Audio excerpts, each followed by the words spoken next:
Welcome to the Healing for Male Survivors podcast. This is a podcast for male survivors of sexual abuse and assault, whether as a child or as an adult. Know that you are not alone and the abuse was not your fault. My name is Mike Chapman. I'm a certified recovery life coach and also a survivor. Let's find hope and healing together. And welcome to the Healing for Male Survivors podcast. I'm your host, Mike Chapman, and we have a special group with us today from Brothers Road upcoming weekend event, which we'll get more into in a minute, called A Time to Heal. And I will explain that in a moment. But with us today are former guests, Doug Carpenter and Mark Barber. And with them is Rich Wyler. And since Rich has not been with us before, I'm going to do a quick interview of him before we talk about the special weekend event, again called A Time to Heal. So if you would like to join with us live, we have live recordings as well. To learn how to join us on future episodes, you can find more about how to do so on the website, polarlifeconsulting.com/live. And let me introduce Rich first. Rich has been creating and leading experience-based weekend intensives for almost 25 years, starting with the first Journey Into Manhood. And this is with Brothers Road. That started in 2002. And through a nonprofit fellowship he founded, he facilitated emotional healing processes in group settings for hundreds of men in 9 different countries so far, with the help of skilled interpreters in at least 6 languages. He is also a certified life coach working with individuals and small groups. Let me quickly introduce the weekend event we're here to talk about, which is called A Time to Heal, which is also an experiential weekend intensive for men who deal with the lasting effects of sexual abuse, which is why they're here today. And in a safe, supportive environment, participants engage in guided self-exploration, meaningful connection, and emotional healing. The weekend is designed to reduce shame and self-blame while increasing self-understanding, inner peace, and compassion for one's own story. Peer-led by men who have been facilitating men's emotional healing work for many years, the program is offered in collaboration with psychologist and author Doug Carpenter, Psy.D, Doctorate of Psychology, and focuses on helping men reclaim their strength, resilience, and wholeness. So with that, let me introduce Rich like we do most weeks with 4 questions. Now it's time for 4 questions, that part of the podcast when we get to know our guest a bit better by asking a few questions. Let's go. So, Rich, welcome to the podcast. So excited to have you here.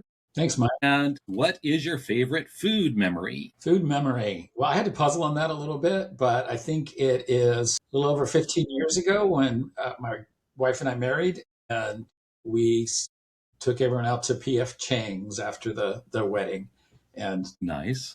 just 2 days ago, my wife and I went to P.F. Chang's for my birthday. So it's kind of our go-to. Yes, very nice. Yes, especially if you continually remind her, it's like, I remember where we went. It was P.F. Chang's. It's like they love those little details. Good I know my enough. wife loves that. She'll test me every once in a while. Okay, where was our first date? Where was the first movie? No, All of that. I'll remember more than she will. So Yes. I'll have to remind her when her kids' birthdays are and stuff. So Wow. Yeah, I'm completely the opposite. I call her my backup hard drive because she remembers all the facts about everything, which is wonderful to the have. good things. Yes, mostly. But yeah, we'll leave it at that. So what is your favorite Christmas or holiday memory? I think the 2 Christmases I spent in Berlin when there's snow on the ground and you're hearing Christmas carols being sung in German, and it just has this magical quiet, and it's they're better than any movie scene could be in terms of setting the ideal Christmas setting. Very, Yes, very I think romantic. absolutely. I think anything in Europe would be so idyllic. And I'm sure because they're a lot northern than a lot of the U.S., so you get a lot more snow on the ground and Yeah. that kind of thing. So a lot more winter wonderland. And yeah, that would be very cool to help celebrate Christmas in any European country. Very cool. So, what is your favorite scripture or any inspirational quote that has helped you on your spiritual journey, and what about it speaks to you? I actually have one on the wall that my wife gave me. The quote from, so it's by Theodore Roosevelt, A Man in the Arena. Brene Brown quotes from this. It's not the critic who counts, not the man who points out how the strong person stumbles or where the doer of deeds could have done better. The credit belongs to the man who is actually in the arena, whose face is marred by dust and sweat and blood, who strives valiantly, etc. And that reminds me when I have critics online and elsewhere, usually online, that, well, one of my mantras has become, if nobody hates you, how important are you really? Assuming that if you stand for something, some people are going to hate you. Yes. It just comes with the job. I used to say, I want to do God's will without Satan noticing. But I don't think it works that way, apparently. Nope. And yeah, if you've got haters, chances are you're doing something right. So no matter what it is that you're doing.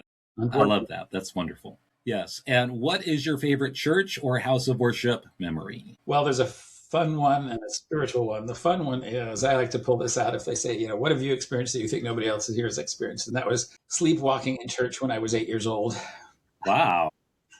And my mother was directing the music up front, and I fell asleep in church, and I walked up and stuck my hand out and as if to shake her hand. So she shook my hand. I went back and laid back down.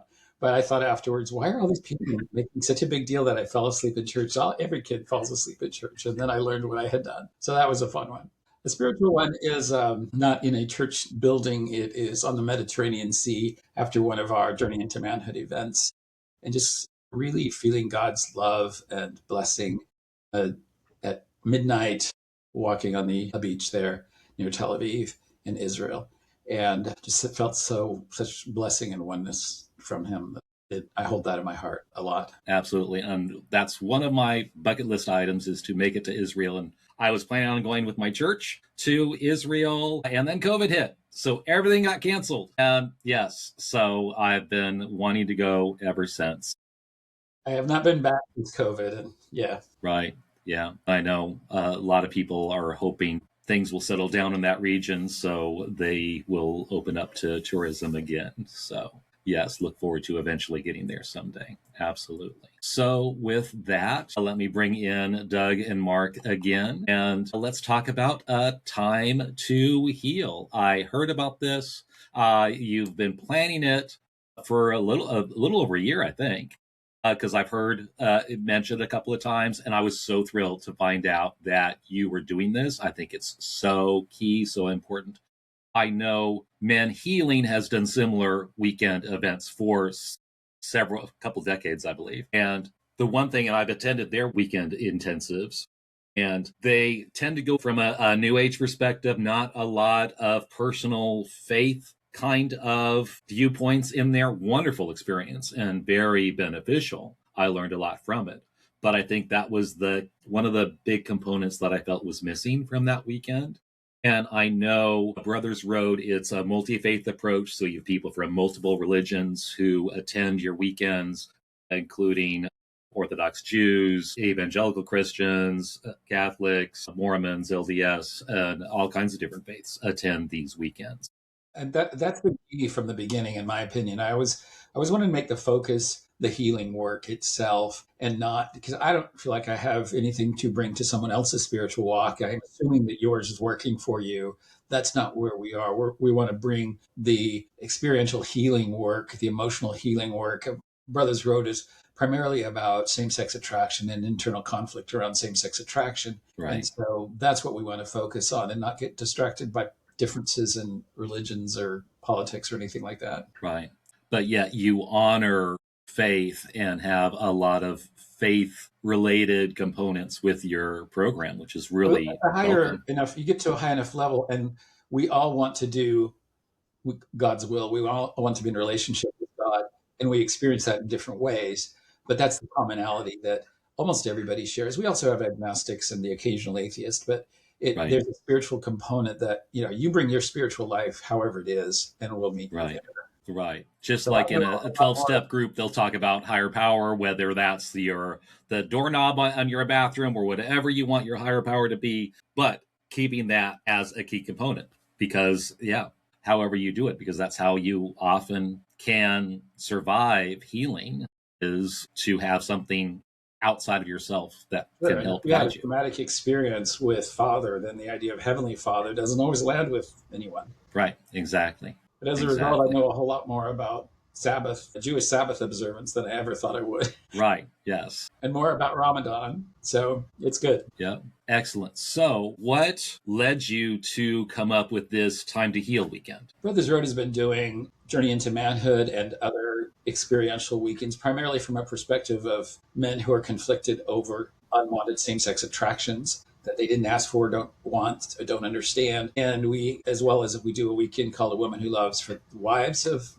those men, and a weekend called A New Man, which is not SSA, same sex attracted related. It's for men generally. But we've been doing this for almost 20 years. It's 24 years. And in that time, it's been about maybe a third of the men, according to my analyzing the questionnaires, but about a third of the men who come to us have had some kind of past experience with either childhood sexual abuse or unwanted sexual touch as a minor or a young person at some level. And so, even though that's not specifically what Journey into Manhood is about, when we do individual work, a form of psychodrama or things like that, a lot of times it can go to that place. It can go to recovering from past sexual experience. Some men have never told anyone before. Some men have done a lot of work, but not had the experience of talking about it in a small group setting where it feels safe. So, this is something that we've had experience with for a long time. Mark has been staffing. He went through Journey into Manhood as a participant. He's been staffing with us for, I don't know, you'll have to ask him, but a lot of 20 years. years. 20 years. That's awesome. 20 years. And Doug more recently as well. And so we've had that experience. They have their own experience and expertise to bring as well. So it's been on our hearts for some time to do a weekend intensive, some ways similar to Journey into Manhood, but about this specific issue, because the wounding, the pain, the difficulty in talking about it is maybe specific enough that there are those who would really benefit from a program where everybody else can relate to that particular emotional wound. Right. Absolutely. And I know that's a big part of my story, obviously. And Mark and Doug have both been here and sharing their own stories and have similar histories of childhood sexual abuse as well. And you can go to those episodes to learn more about that. So, but I believe that's not part of your own story, correct? Though you've experienced traumas in your life. And I would say some traumas around sexual shame, certainly, but not around childhood sexual abuse in that same way. And yet I feel connected to men who've experienced that. I think Brothers Road is uniquely positioned to offer this because we've been doing this kind of work for so long. In my humble opinion, nobody does it as well as we do. And then to bring in the expertise of Mark and Doug and some others who are going to be supporting on the staff really brings the best of all worlds. And yes, faith is going to be certainly an aspect of it. There'll be pieces about reconciling with God and allowing it, experiencing the fact that most people are going to go through a period of anger with God. And kind of reconciling with him as a part of this as well. And a lot of other organizations that do experiential work, as you said, don't look at it from a faith perspective. And that's so key in so many people's healing journeys, for sure. Well, let me go to Mark. I believe Mark is actually heading up the weekend, and you're in charge of Brothers Road overall. So, Mark, what are you bringing to the table? So I started being interested in this in my medical practice. I'm a family physician taking care of foster children and discovering there's a lot of abuse in the foster system. Right. And I have a personal history also of being sexually abused. And so I kind of identified with a lot of those boys and girls, or often young adults, decided to try to get some formal training and some expertise, and in part to heal myself. And so that's kind of been a big driver and a big passion in my life. And I've been absolutely thrilled that Brothers Road and Rich have been willing to, all of us work together, and Doug, to come up with what I think is going to be a phenomenal experience for men to come, no matter where they're at in their journey, if they're just starting exploring their past a little bit, or if they've done lots and lots of work. I know for me personally, I've had to do lots of different things and get a healing in different ways, either with personal therapy, and sometimes things need to be done in group or small group, or even with friend groups can be really healing. And this is another really important modality for men to come together and have a really safe experience. I think one of Brothers Road's premier offerings is safety, the ability to assure confidentiality. People agree to confidentiality, to have a safe place for men to just be present and just observe. And maybe that's their way of sharing, is just their presence, or maybe to share a little bit of their story. Or it's also a safe place for a man to kind of jump right in and really go into his story wherever he's at and wherever he feels comfortable going. It's never our goal to shove or push anybody into anything. We want this to be self-led. And any man who comes to this weekend or any of our weekends, where I always think of myself as one step behind them, they get to lead their process, and we're there to support them in however we can. Right. Excellent. Yes, I know when I attended that healing weekend with Men Healing back in 19, many of those men, it was their first time even meeting in person somebody else who was a survivor. And that was so profound. And I had done a lot of work with survivors in the past. However, there was one other man who had been trafficked. And that was my first time meeting someone in person who had been trafficked. And it just meant the world to me to have that experience. And you could just share a lot of downtime and just private time. Oh, I got to like pick your brain and shared similar stories, and just to be believed by someone else who's been there. It's so freeing. And yeah, I mean,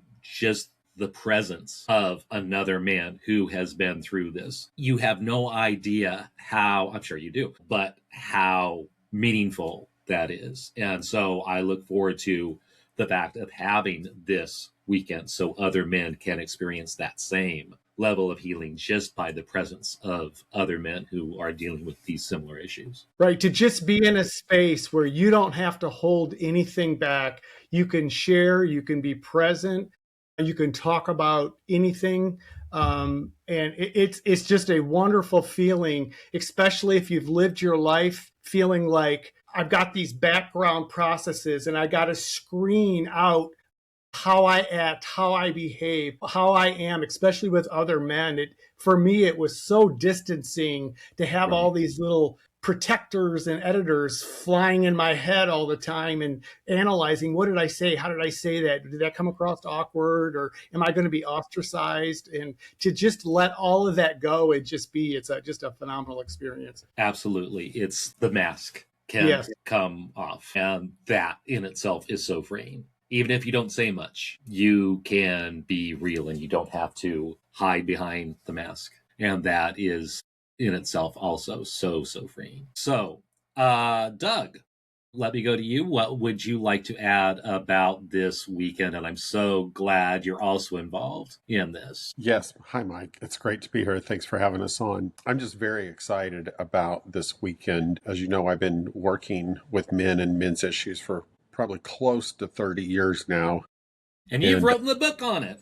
And I've written the book, Secret Shame, A Survivor's Guide to Healing from Male Sexual Abuse and Understanding Male Sexual Development. There it is. So we definitely use that as a guide and pulled a lot of information from that to help formulate this weekend. You know, it took me about 6 years to write that book, doing tons and tons of research, and then writing a workbook to go along with it. And Mike, you've used that a lot with men and running small groups with men.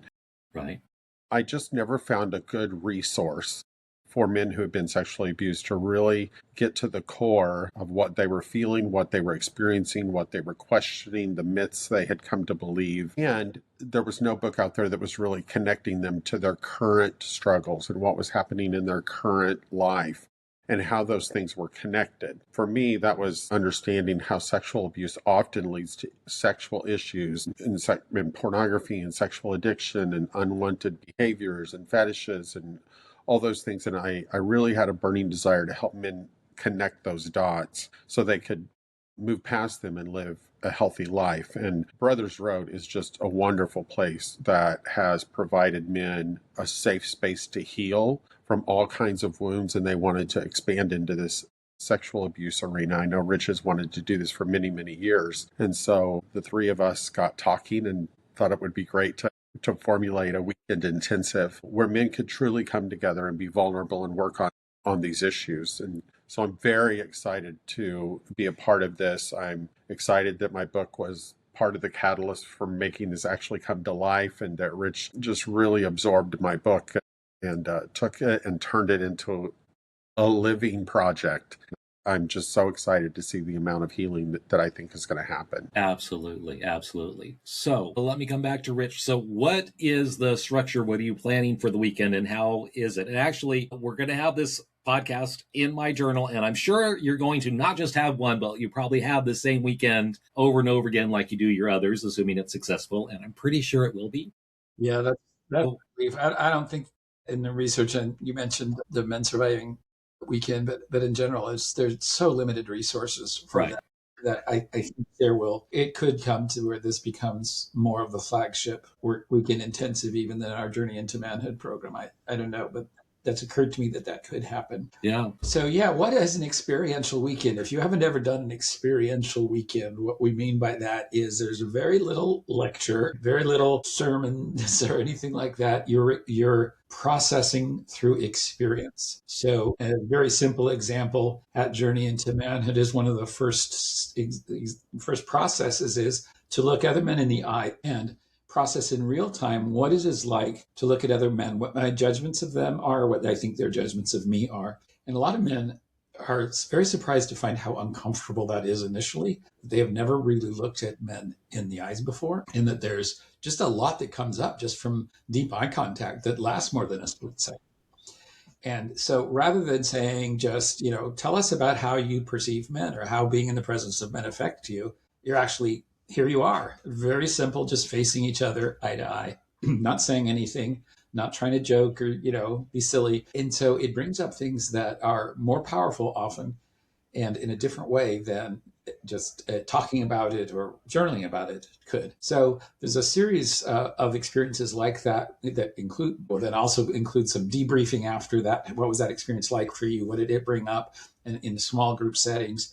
And some journaling about what it brought up. So we'll be taking them through various processes of looking at these issues that come out of their history from a very safe and in a different way, and in a way with others who get them. So the weekend starts, I would say, the minute they drive into the parking lot and go, oh my God, there are other men here.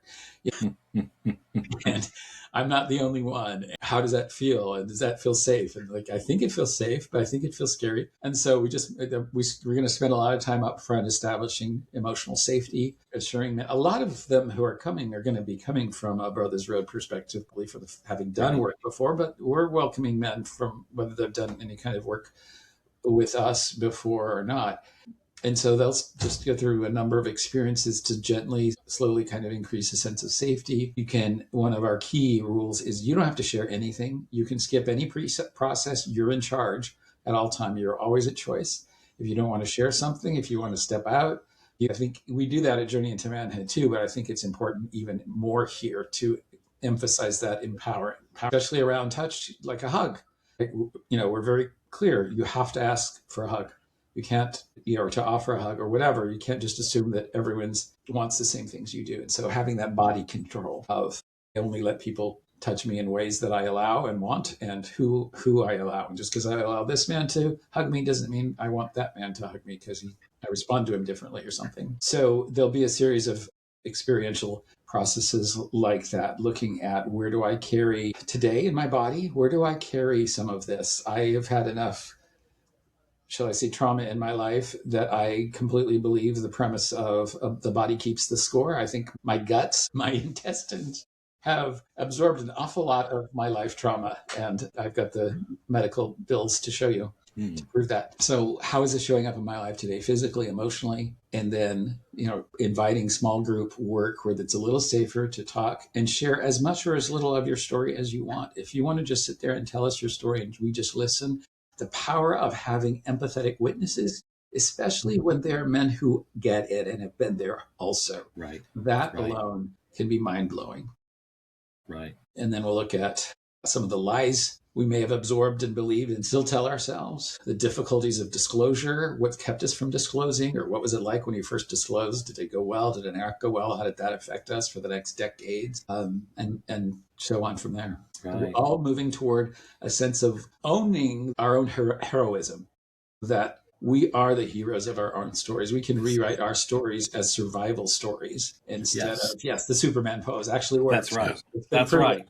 It's been research to show that. We're the heroes of our own stories if we allow ourselves to see that and to take that on. And so we want men to leave with that understanding and feeling and really knowledge, and to also be in relationship with others who get them, and in a relationship with God at a deeper level maybe than before. Right. Now, this particular event, your first time, I know it's in Central Virginia. What are the dates again? July 10th, 11th, and 12th. So July 10th, 11th, and 12th. The 10th is a Friday. We'll be arriving around noon. Then Sunday the 12th, leaving in the mid to late afternoon. And it's at a retreat center, dorm style. So people will be sleeping in dorm rooms there with three or four beds per room, and then doing all the work there, having our meals there, really having a very communal community experience. Excellent. Excellent. So let me go to Mark. Anything you'd like to add about what you are hoping that will be successful for this weekend? Sure, Mike. A couple things. One, I think we should be really clear. This is appropriate for any man, regardless of their sexuality. This is a weekend about sexual abuse, trauma. It's also appropriate no matter how mild or severe your trauma might be. You don't have to have horrible trauma to come onto this weekend. You don't have to have done a lot of work, or like I said earlier, maybe you have done a lot of work. That's fine. Our goal is your story is your story. So wherever you're at, you get to have control and power. I know for me, being in a group of men, this is a lot of years ago, but being in that container and having this awareness that I get to control what I do in a group of men, whether I want to be hugged or shake hands, or whether I want to share or not. Just that sense of being able to empower myself. What was a unique experience I had not perceived in my younger years, that I actually could go and be in a relationship with a man and be really clear what I did and did not want. There was confusion in the back of my head regarding just a simple issue like that. Right. You bring up labeling and knowing, okay, whether it was a little abuse or a big abuse. I know a lot of men with this issue have a hard time even labeling whatever this, I like the ick factor, this icky thing that happened, whether that was really abuse or what, just this thing that happened, or is this something that happened in my family and it was just something that was just normal for us, or yeah, this weird thing happened, but I don't know, I kind of liked it, even though, I was only like 11 or 12 and huge power differential, but my body responded. And so all of these weird things, men don't necessarily know what that definition of abuse is. And so many experience, this icky thing when I was a kid, but don't necessarily know how to label that. Doug, would you like to respond to that? Yes, absolutely. I mean, I find so many men who come to me and they say, I don't know if I was abused. They want to tell me their stories, and then they want me to tell them if they were sexually abused or not. You have to look at this from a very open perspective of, what did you feel? What did you experience? What did you experience in your body? What did you experience from this other person? How was the scenario arranged? How did they get you to participate? It's so multifactored. And if there's one thing I want people to experience over the weekend, is that you are not alone. Because this can feel like such a lonely burden to carry. And the research shows that men, on an average, carry this for about 25 years before they ever disclose it to someone. And that's such a huge burden to carry. And to think that I'm the only one, or I can't ever tell anybody this, or what will people think of me, or whatever's going through their head, but you are not alone. There are lots of men who have been through this. Statistics tell us 1 in 6 men have experienced some kind of unwanted touch before, the age of 18. And to be able to come together and share that experience with one another and to give you a safe place to not just not be alone, but to find your voice and to finally release this burden that you've been carrying for so many years. Just Right. telling your story can be so healing and a weight off of you. And then to be around other men who've experienced this. And then, we're going to work with you to help you find the correct and helpful mind shifts about how you think about your abuse and how you think about yourself, maybe even how you think about the person who hurt you. There's just so much healing that this group work together can have, because it becomes an embodied process. This happened in our bodies. And we Right. can't just sit and cognitively talk about it. We have to get back into that embodied experience, that experiential portion, to help bring resolution and to create movement. And I think this weekend is a beautiful opportunity to allow that to happen in a really safe place. Absolutely. Absolutely. Now, what about for those individuals, like with my story, I had blocked out the abuse till I was 30. And I've talked to several clients within husband material and elsewhere. It's like, I don't know. I kind of think I was because of how I respond to things, but I have no memories. And I'll ask, well, do you have like memory gaps? And they'll say yes, but they don't know how to explore that. Will there be safe spaces for men to explore that? Or should they wait until they get some therapy before? Well, there's absolutely a safe place to explore that. When people come to me in therapy and say that, I basically say, let's just not focus on that right now. Let's focus on what's going on for you right now. What are the remnants of whatever happened, whatever kind of trauma happened to you, even if you don't remember it, are left in your life today, and how are they affecting you? If we can find the origin story of that, that's great. But there's other work that you can do, because sometimes the situation was so traumatic that your mind did repress it. A lot of people don't have a lot of memories, or they have very fragmented memories where they can just remember just slight flashes of what might have happened.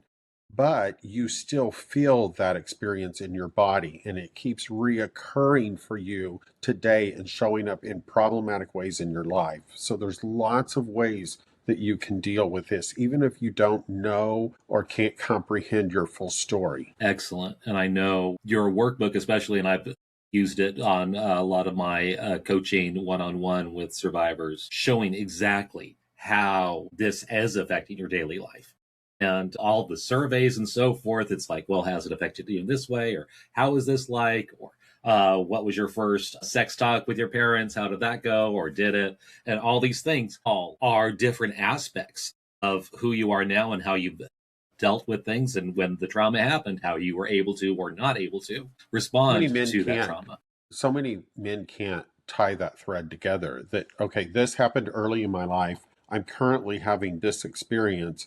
I don't know why I'm having this experience. I don't know how to deal with this experience. And then when we start tracing it back and pulling on that thread, oh, here was the start of that. And here's where my sexual template started to go in a different direction than it was meant to go, or that I thought it would go, or things were introduced to me that I never thought would be introduced to me. And now it's resulted in these issues. And those moments of insight can be so powerful to promote change with you. Right. On a cognitive, emotional, spiritual, all different levels, how you experience your own body. So, like I said, a lot of men don't understand those connections, and we're going to try to help you understand those connections, but not just understand them, but what can we now do with those? How can we move into an arena of health and live in health and live as a survivor or live as a thriver, having overcome these obstacles. Right. And I think what's so key about events shared with other survivors, you find out, oh, well, I deal with all this stuff. And it's like, oh, you do too? You do too? You have this? It's like, it's not just me. And oh, yeah, they're a survivor and they're dealing with this too. Well, so this is kind of a normal thing. some of their adult sexual problems are directly linked to their abuse, but they just haven't processed it in a way to be able to see the connection. Right. And realize, okay, I'm not just weird. It's like, oh, this is kind of normal for men who experienced abuse, that these are normal responses. And that's where the power in these weekends are, that you get that shared experience and that you realize you are not alone, that all this stuff will start making sense and you'll start making those connections, connecting the dots, putting those puzzle pieces together. You have the ability to interact with someone in their story and to share and almost like compare notes. And that's a beautiful part of a retreat experience. Right. Well, and I'll have a lot of men tell me, I don't know how I feel. But then they'll listen to another man's story and they'll go, that's it. That's exactly how I feel. You were able to capture that. You put my lived experience into words. And that is so helpful to bring healing and an ability to then open up and be vulnerable and authentic with yourself and with others. Right. Absolutely. So, I think Mark? Most of us that have had trauma have little kind of odd peculiarities that we're not sure. And they're not things necessarily you can talk about and share in a typical setting, even with a therapist. But in an event like this, there's safety built in and you get to talk about and share things and realize, oh, wow, this isn't just me feeling this. There's other men who've had similar experiences and they also feel this way or they have this peculiarity. Right. Absolutely. So anything else you want to let us know about the weekend? We'll start with Rich. Well, I'll go ahead and tell you it's priced at $725, I think, with the discount for early registration. That includes meals and 2 nights there and everything. We're trying to keep the price pretty low this first time, especially as we're developing it. Are there opportunities for scholarships? Yes, there are. We have a lot of generous donors. And so if the money is the only thing keeping you from going, we can work that out through a payment plan or sponsorships or something, or partial sponsorships. We always require that the man pays some part himself. So he has skin in the game, so to speak. You register at brothersroad.org. brothersroad.org. There's a block of visual there that says time to heal right there on the homepage. So you'll be able to say that. If you want to talk to me individually about the experience and whether it be beneficial to you, you can email me at Wyler, Wyler, at brothersroad.org, or call me at 434-227-9346, and we can talk individually about if this is a good fit for you. Excellent. And we'll have all the links to all of that in the show notes as well. So how about you, Mark? Anything else you'd like to add? Anything else we should know about this weekend? Another big benefit of a weekend like this is connections. Being able to interact with men, and then if you choose to, you can interact with them long term after the weekend. Some of my closest friends of my life have been men that I've met on weekends like this, men I've known for a couple decades. And that's a very rewarding experience. If you've had significant trauma, that ability to really get each other is really powerful. And it's just a beautiful part of the healing process. Excellent.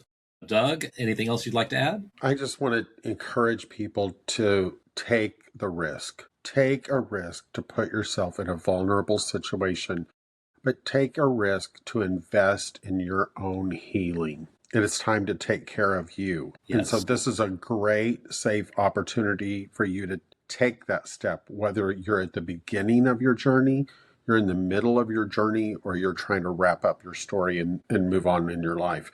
No matter where you're at, I think that we can hold something for you and just be willing to invest in yourself. Right. Absolutely. I know men in general, especially in the U.S., are really horrible at self-care. They'll worry about their wife, their children, their work, taking care of everyone else but yourself.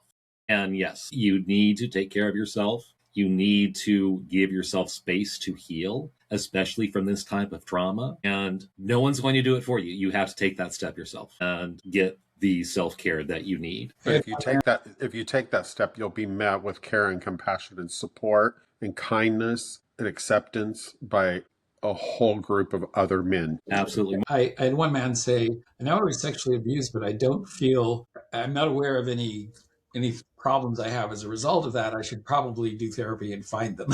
And I was like, no, if it's working, fine, let it lie. It's all right. Right. And a lot of men, just like ACEs and so forth, adverse childhood experiences, if you have the support system in place when the trauma occurred and you're able to process it and heal from it right away, it's not an ongoing problem. And I think Doug's book talks about that. So if you have those resources there, it may not be an ongoing issue, but so many of us had hardly anything to support us in the process. Yeah. Another man said, I've done a lot of work, a lot of therapy. What if this, and things seem sort of settled, what if this is re-traumatizing?